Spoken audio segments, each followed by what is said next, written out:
Matthieu chapitre 6. On est dans les versets juste avant Jésus, avant qu'il nous apprenne la prière, le Notre Père. Donc, si vous avez une Bible ou un smartphone, Matthieu 6, versets aujourd'hui 7 et 8.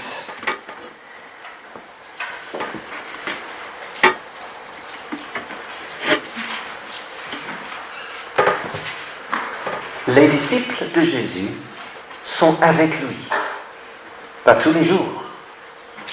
Et ils voient Jésus prier tous les jours. Et très souvent, Jésus, il se tient à l'écart pour prier, parfois toute la nuit. Et les disciples le savent. Et évidemment, ce qui s'est passé, c'était la question que les disciples se posaient. Mais comment prier là comme lui? Et à un moment donné, il lui pose la question. Apprends-nous à prier. Et là, nous avons le Notre Père. Mais en fait, avant d'aborder, d'entamer cette prière, Notre Père qui est aux cieux, Jésus, en fait, il leur explique comment ne pas prier. Et ce que Rémi a dit, prêché dimanche dernier, c'était que Jésus, il n'aime pas, il ne veut pas la prière hypocrite qui manque de la sincérité. Il ne veut pas la prière qui a une motivation de se faire remarquer par les autres dans la prière. Non, il veut quelque chose de pur.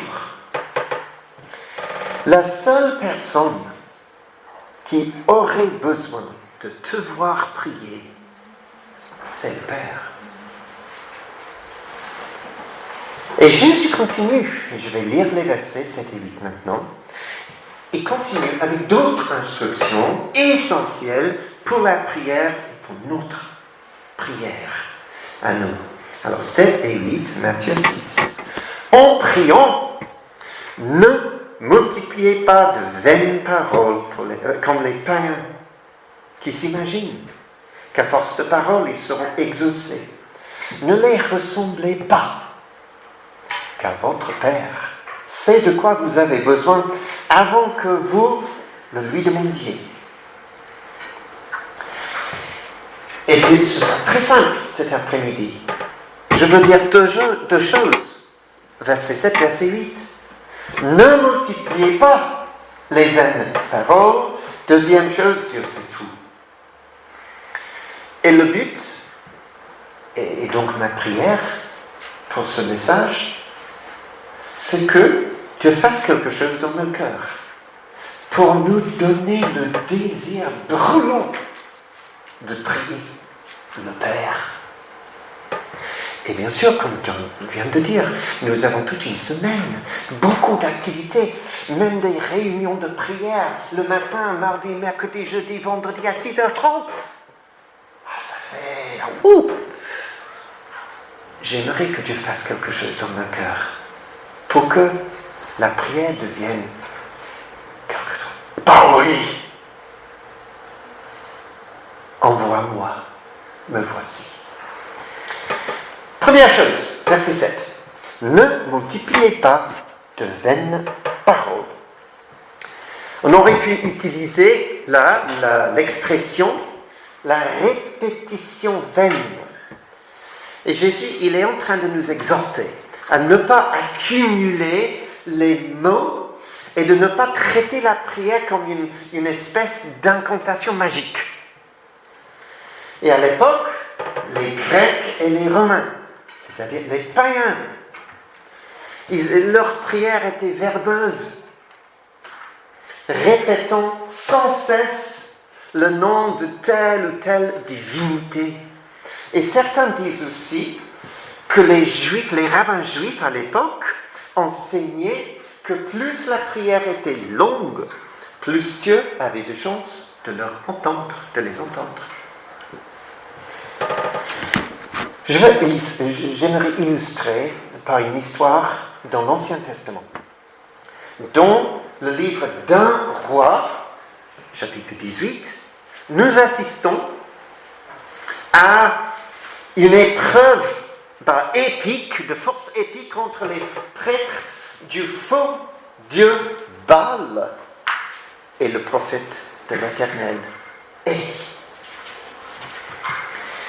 Et leur approche face à la prière est tout à fait différente.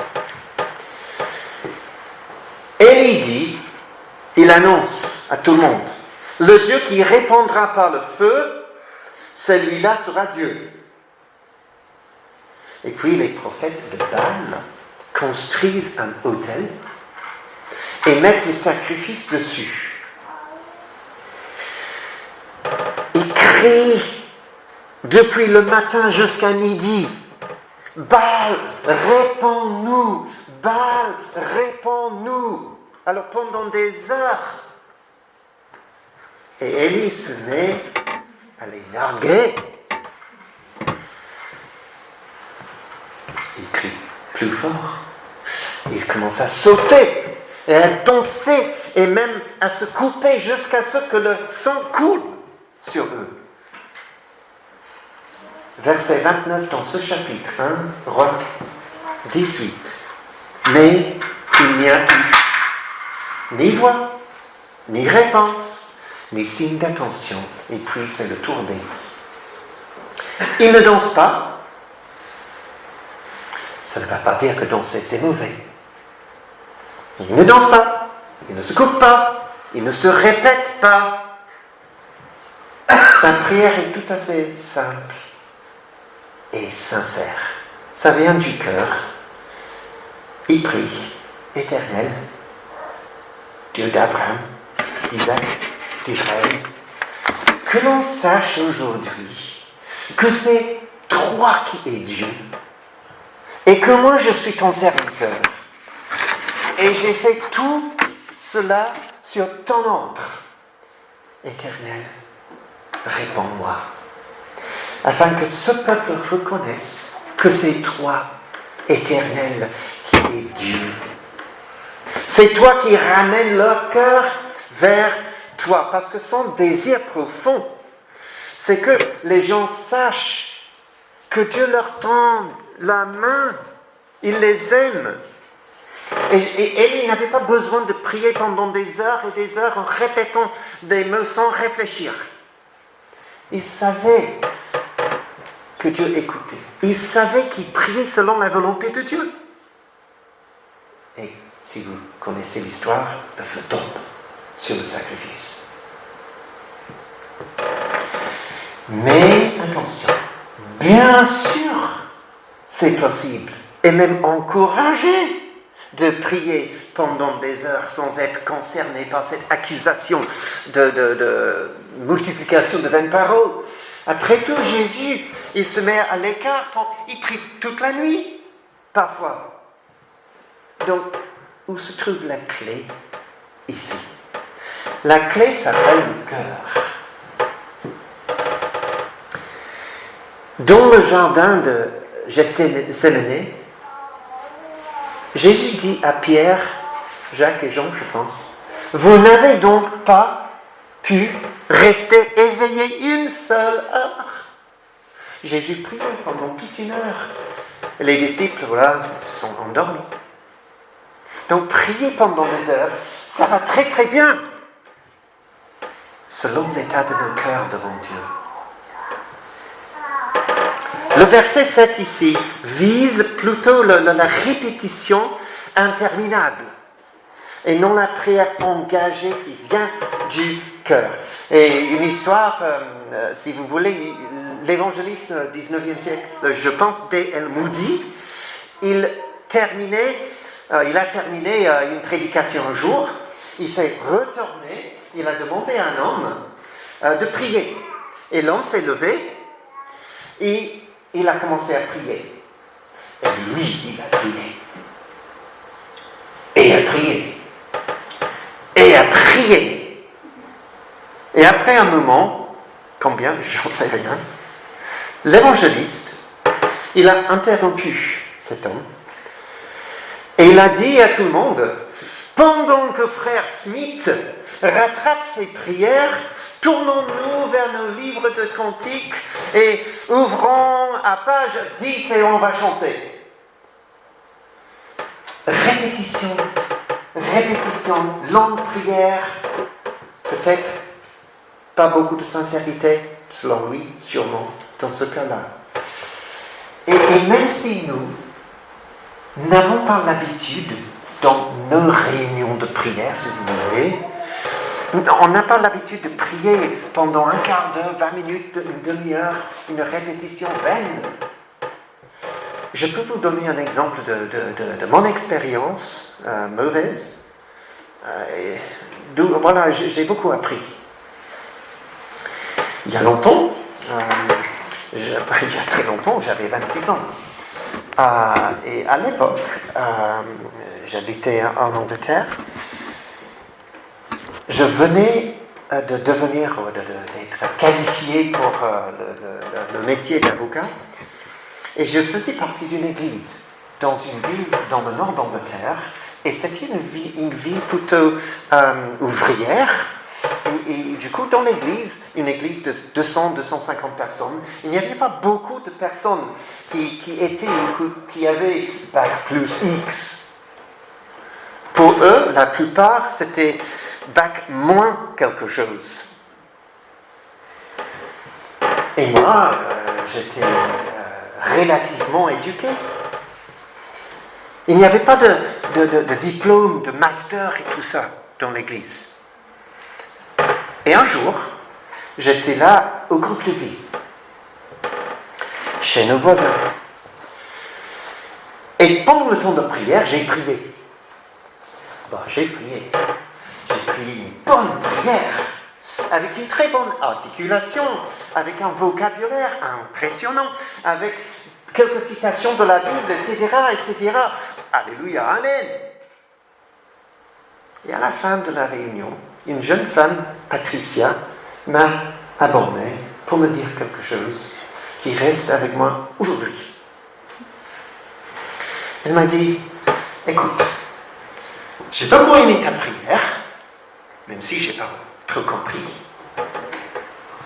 Nous ne pouvons pas prier comme ça nous bloque. Ta prière alors, aussi bien que, etc., m'a vraiment bloqué. Et alors, j'ai utilisé cet exemple-là plusieurs fois depuis, après avoir écouté quelqu'un dans une réunion de prière qui a prié peut-être pendant un quart d'heure. Et là, il y avait d'autres personnes, peut-être plus jeunes, peut-être jeunes dans la foi, etc. Et pour eux, cette prière-là les bloquait. Et donc, il doit y avoir l'aspect de l'amour. Aimez-vous les uns les autres. Et ce que j'ai fait, cette soirée-là, n'était pas l'amour. Oui, c'était une bonne prière, mais ce n'était pas l'amour pour mes frères et mes sœurs dans l'église. C'était moi qui priais, et eux, non. Si vous voulez avoir un petit tuyau, ou une règle générale, en public, prie court, en privé, prie court, long, court, comme vous voulez, selon le cœur. Mais en public, attention. Deuxième chose, verset 8, le Père sait tout. Votre Père sait de quoi vous avez besoin avant que vous lui demandiez. Et là, je pense que ça devient un peu délicat, n'est-ce pas? Parce que si il sait déjà, alors pourquoi ai-je besoin de prier? Si Dieu sait déjà ce que je vais lui demander, à quoi ça sert la prière? Donc, ce sont des bonnes questions, je pense. La Bible affirme que Dieu sait tout. Vous êtes là cet après-midi. Il vous connaît. Il voit tout. Votre vie, votre expérience, mémoire. Et c'est tout. Je n'étais encore qu'une masse informe, et tu me voyais. Psaume 139, verset 16. Et dans le même psaume, bien avant qu'un mot vienne sur mes lèvres, Éternel, tu sais déjà tout ce que je vais dire. Et c'est tout. C'est vrai, il y a un peu de mystère ici. Mais en fait, la connaissance que Dieu a de nos besoins n'est pas destinée à nous contraindre dans la prière, à nous faire prier moins, mais au contraire, destinée à nous libérer pour nous motiver à prier même plus. Et c'est tout.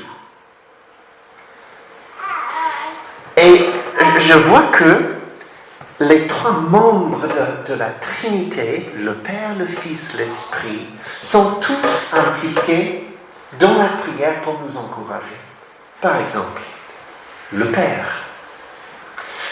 Sur la croix, par la mort de Jésus, comme nous avons chanté, nos péchés ont été payés.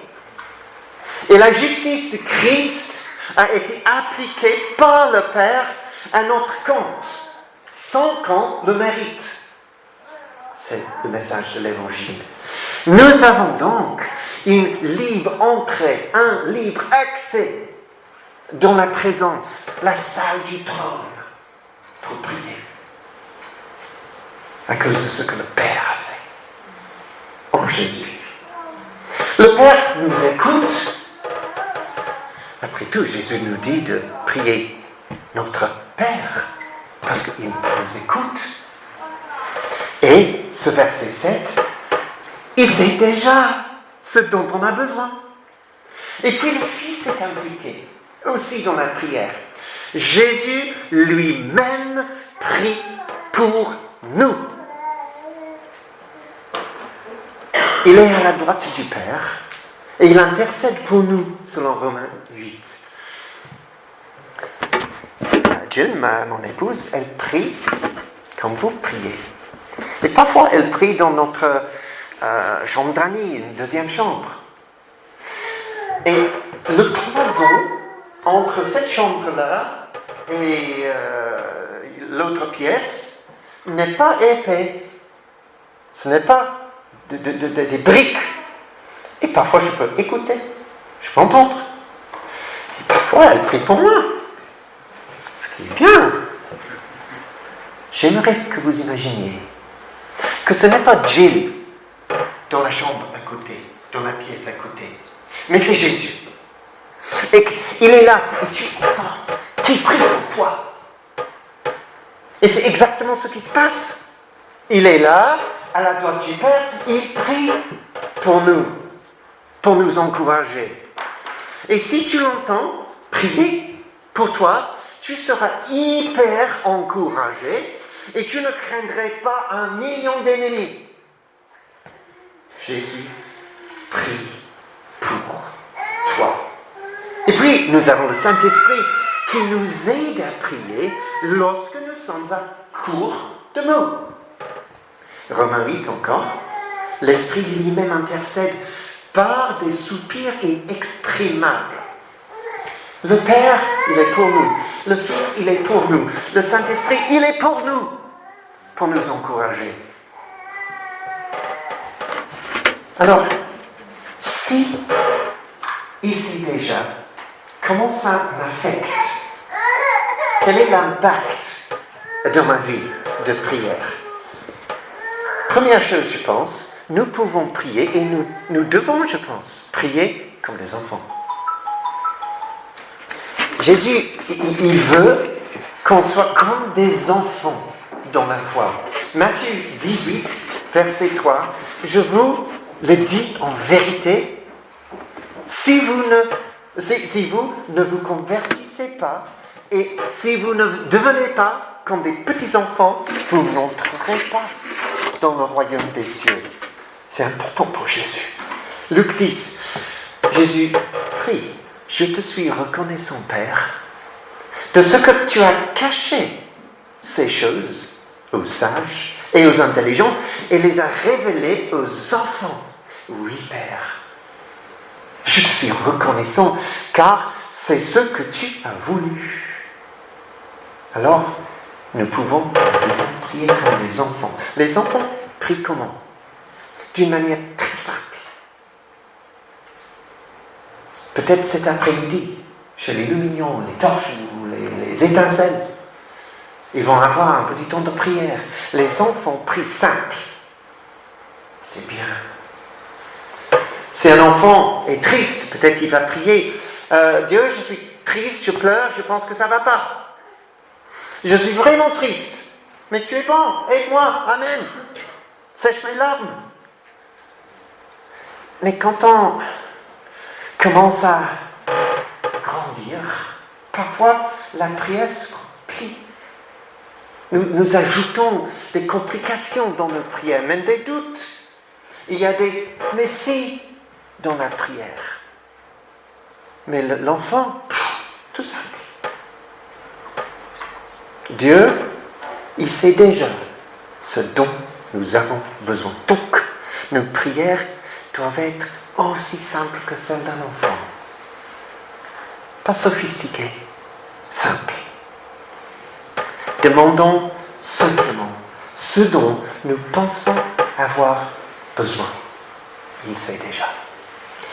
Deuxième chose, nous pouvons prier n'importe où et n'importe quand. Si Dieu sait de quoi on a besoin, nous pouvons prier à chaque moment, à tout moment. Pas forcément 5 fois par semaine, comme les musulmans. Ou un système, je prie 5 minutes le matin et le soir, juste avant de me coucher. Mais on peut prier à n'importe quel moment pendant la journée. Nous avons une relation avec Dieu.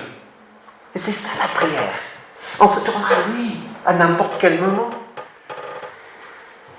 Au travail. Pendant le repas. Avec les amis. Dans le magasin. Dans la file d'attente pour la vaccination. Si ça arrive. J'ai calculé ce matin. Franchement, j'ai calculé ce matin. Si on continue en France à cette vitesse de vaccination, X 1000 par semaine ou autre, ça va prendre 35 années pour vacciner toute la population. Alors pour 70%, immunité collective, etc., 26 années, pas de problème. On va arriver. Mais moi, à ce moment-là, j'aurai 90 ans. Mince.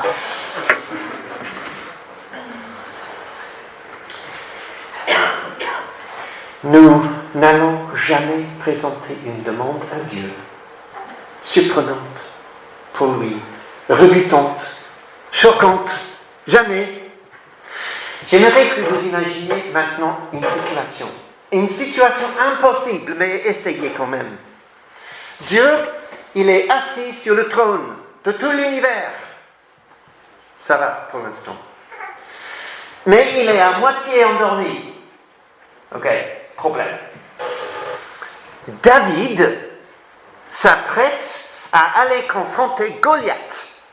Il arrive au torrent, il cherche, mais il n'y a pas de pierre.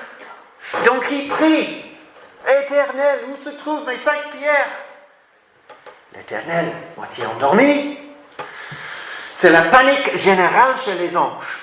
L'un d'eux vient réveiller Dieu, le Père, et lui il dit, ah mince, je n'avais pas prévu.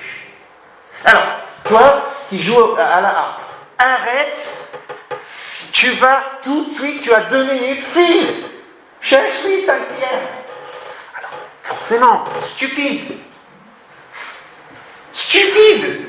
Pourquoi? Parce que quand nous avons chanté cet après-midi, Dieu, il ne dort pas. Jamais une demande surprenante. Il sait. Nous pouvons prier à n'importe quel moment. Il n'est pas question de devoir prier. d'une certaine manière. Prie. Prie. Troisième chose, absolument, prions avec confiance.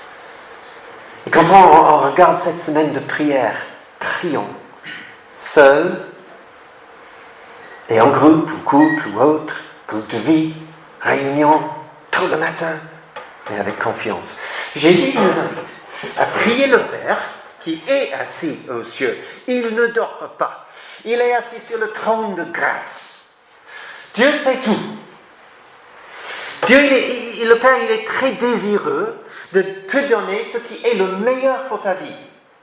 Il aime ses enfants. Il est le Père céleste. Il n'est pas comme une espèce de créancier hypothécaire, si ça existe en France. Je vous donne une illustration. Entre ses 15 ans et ses 25 ans, un jeune ami à nous, James, anglais, Jack en français, il a eu énormément de problèmes. De problèmes de drogue. Il a fait la prison. Avec sa copine à l'époque, il était très jeune, à ce moment-là, il a eu 2 enfants. Et ses parents priaient pour lui, tous les jours, avec une ténacité et une confiance. Et la vie de James a continué de pire en pire, jusqu'à 2018, où James, il a rencontré Jésus. Et là, sa vie a été totalement transformée. Totalement transformée. Nous avons écouté son témoignage lors de son baptême. En 2020, il a été invité à parler à un groupe de diplomates à Londres. Un grand groupe. 1200 diplomates. De leur parler de comment sortir des problèmes mentaux. Et lui, il souffrait beaucoup de ça.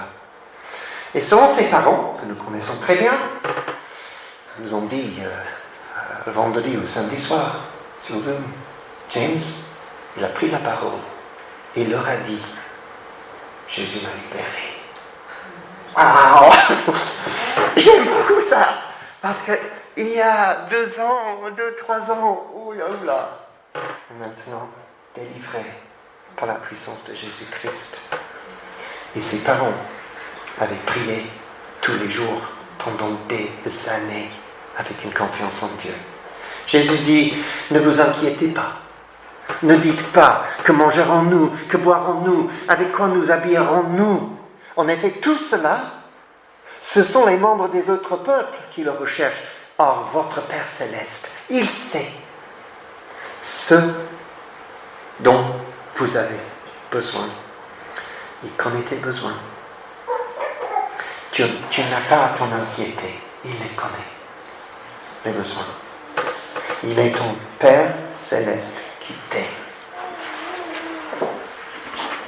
Et la dernière chose, qui est très importante, je pense, puisque le Père sait ce dont on a besoin, nous pouvons prier en tant que ses partenaires. Il nous invite à être partenaires dans son projet, l'avance de son royaume. La prière, alors, n'est pas pour communiquer à Dieu toutes sortes de nouvelles informations. Il en est déjà conscient, bien sûr. La prière nous aligne avec sa volonté.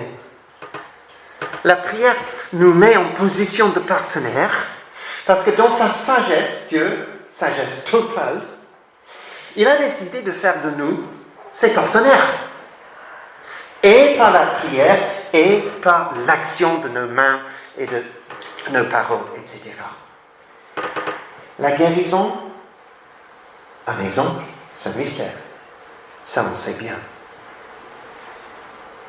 Dieu guérit, mais pas tout le temps. Ça reste un mystère. Mais ça ne va pas me bloquer dans la prière pour la guérison. Je vous donne un exemple.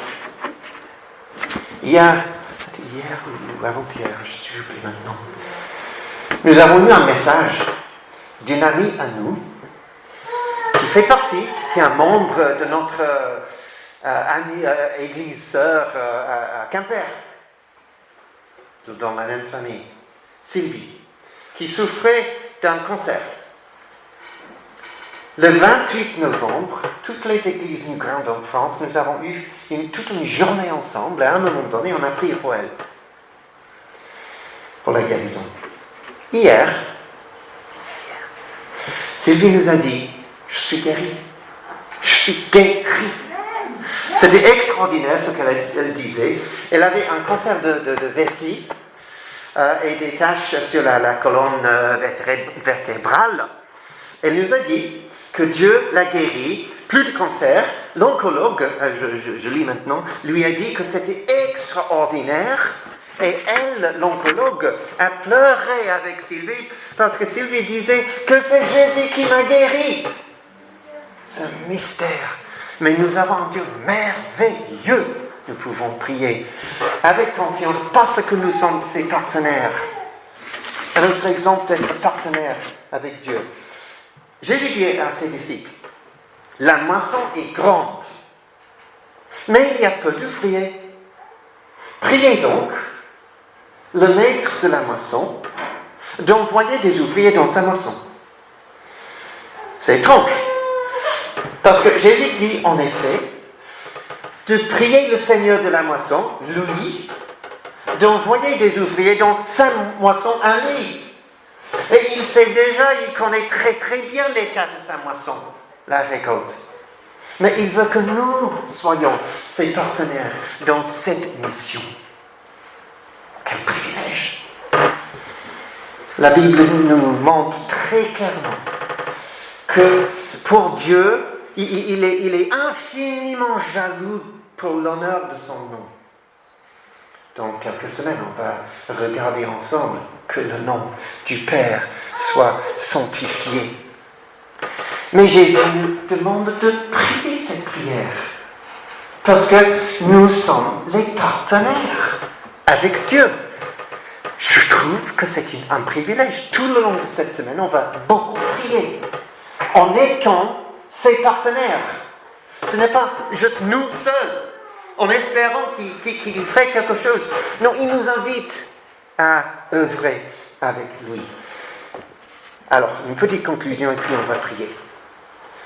Nous prions parce que c'est tout simplement un privilège incroyable. Il est le Dieu d'éternité. Il dirige ce monde avec une sagesse infinie. Nous ne l'informons jamais de ce qu'il sait déjà. Nous ne pouvons pas ajouter à sa sagesse sur ce qu'il doit faire. Il n'a pas besoin de nos prières pour cela, mais il nous invite.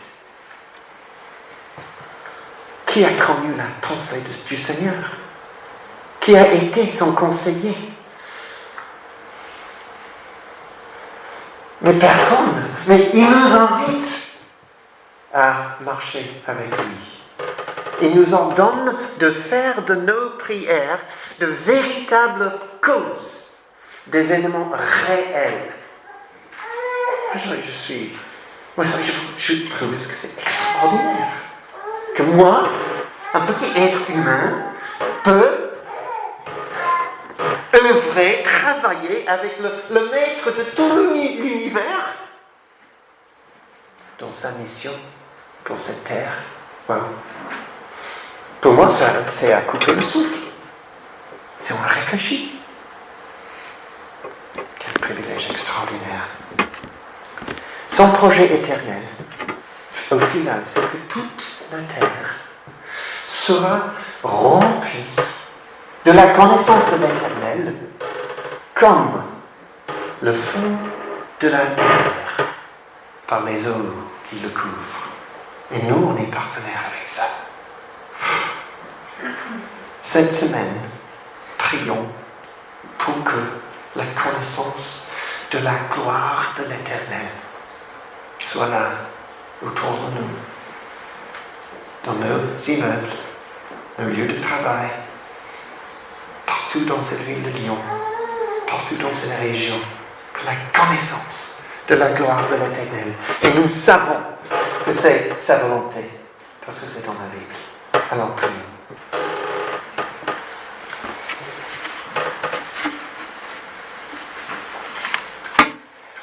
Seigneur, nous sommes devant toi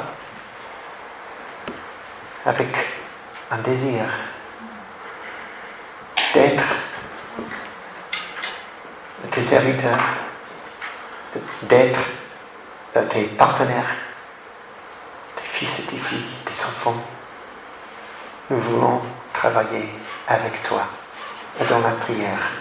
Et je prie, Seigneur, cette semaine, mais en fait tout le long de cette année, je prie que nous puissions découvrir un vrai trésor dans la prière chaque jour.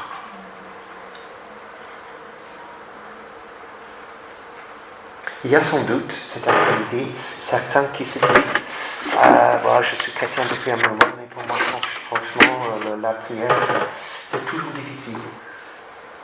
Moi, j'aimerais prier pour vous. Dieu peut tout changer. Et ça commence par sa révélation. Qui il est pour toi.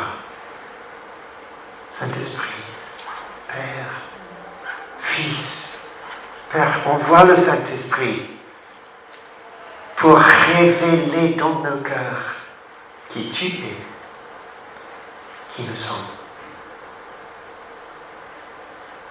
Et la mission qui est devant nous, et notre rôle, et notre privilège. Que nous puissions être une Église qui prie.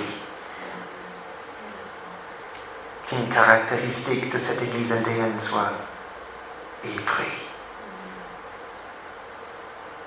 De manière simple, comme les enfants, avec une grande confiance, en étant partenaire de Dieu, à n'importe quel moment. Il prie.